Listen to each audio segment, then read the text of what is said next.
Yes, hello children of God. Andito tayo ngayon sa tuktok talaga ng University of San Carlos. Kumusta naman kami dito? Just look at my face. Kanina, kahapon pala, pinapunta namin yung barber dito sa university. But then, mga around 14 yata yung nagpagupit, no? Including yung mga kasama pa namin dito sa community na hindi mga missionaries. Pero ako hindi muna, parang tinatamad ako magpagupit. Anyway, nandyan lang naman ako sa radio station at hindi naman ako masyadong lumalabas kagaya ng mga frontliners talaga namin, ng mga SVDs like Brother Paul, sila Father Hines. Sila talaga yung tumutulong sa distribution ng mga pagkain para sa mga mahihirap nating mga kababayan na andito ngayon sa Cebu City at kasama sa lockdown, especially yung mga nasa port area, sa pier, yung nasa Mambaling area, sa Alaska, at kung saan-saan pang lugar dito sa Cebu City. So, what do we do being a media frontliner? Actually, yung aming radio station really suffered in terms of finances. Gawa ng we had several advertisers who left us during this time of pandemic as early as mga around March. Tapos dahil din sa quarantine, marami kaming mga regular programs na hindi namin ma-deliver gawa ng hindi nila kaya magpunta dito sa radio station because it's already very risky. Gawa ng ang dami mong dadaanan ng mga checkpoints. Halos barangay per barangay merong sariling borders.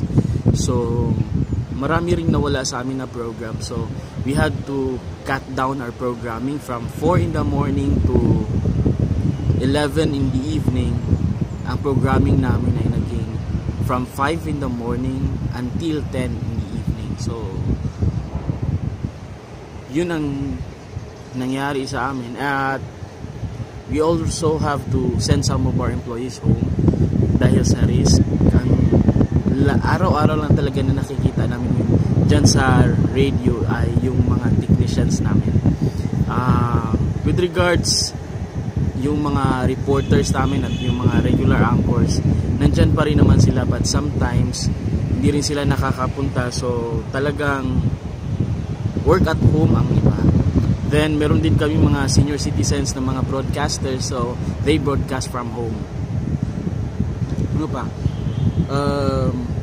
Dito naman sa community namin, dahil yung mga workers namin ay kailangan na rin nilang magstay at home, so kami yung naglalaba.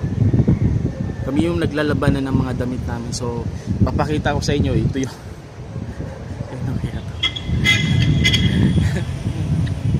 ito yung mga nakasabit namin mga labahan. So kami yung naglalaba.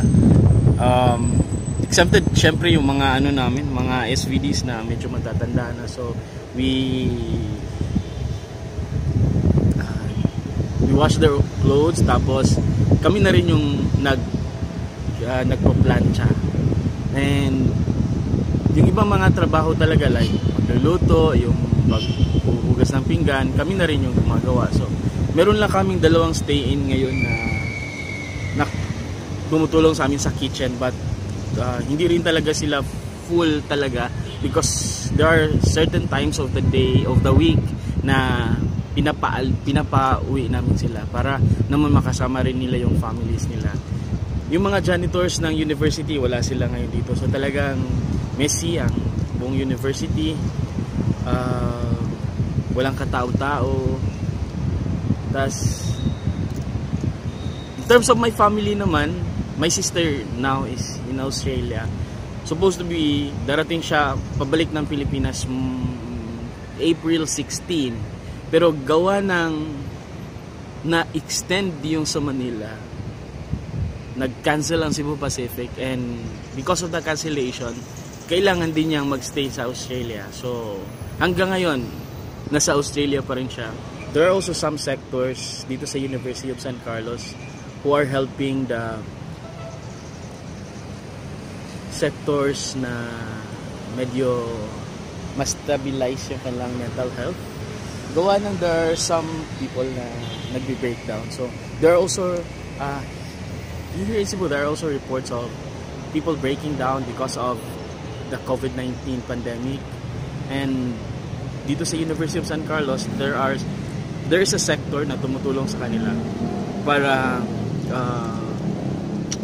magabayan sila in dealing with their mental health issues in this time of pandemic. All in all, masasabi ko na we're coping and we always hope for the best. Of course, alam ko na marami rin tayong mga kababayan ngayon na talaga naghihirap, and we are also doing our share to help them. We still encourage people to really stay at home, and pag mawala ng pag-asa, lilipas din to. Sama-sama tayong puksain ang pandemic na ito. And we hope to see my friends after this one. Sabi ko nga, pag matapos lang to, we deserve a break. So, dapat mag-celebrate tayo, mag-beach. Dahil ako talaga, kating-kati na talaga ako na mag-beach. But then, walang time at di pwede. So, kailangan sumunod tayo sa rules and regulations para everything will be smooth also for our government.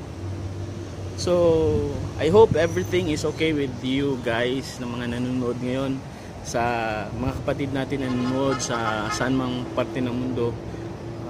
Stay safe and stay at home. Nga na mga Chinese choy no? Ha? Magluto silang pansit ba? Hindi na sabaw. Oh, bye.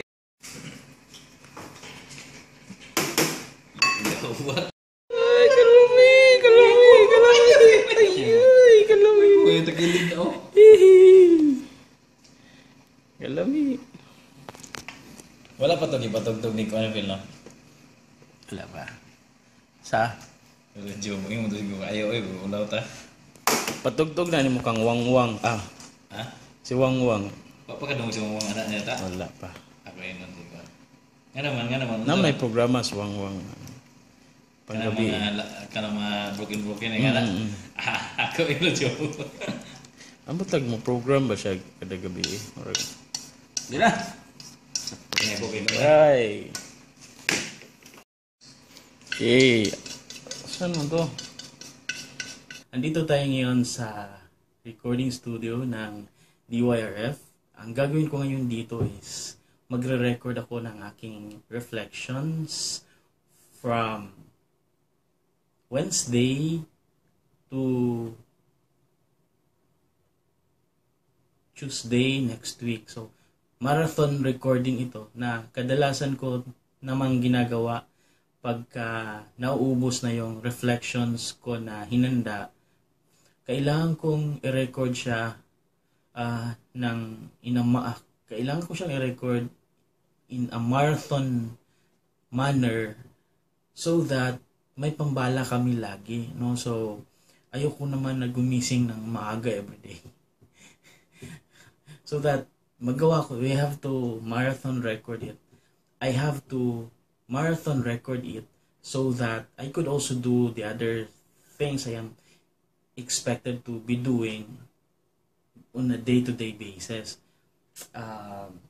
Dahil walang technician ngayon, so I will be the one recording this one. Then, isi-save ko na lang siya dito. Then, pagkatapos ko siya ma-save, ipapadala ko siya sa technician natin na who's working at his home. Then, siya na ang maglalagay ng music. Ganun lang.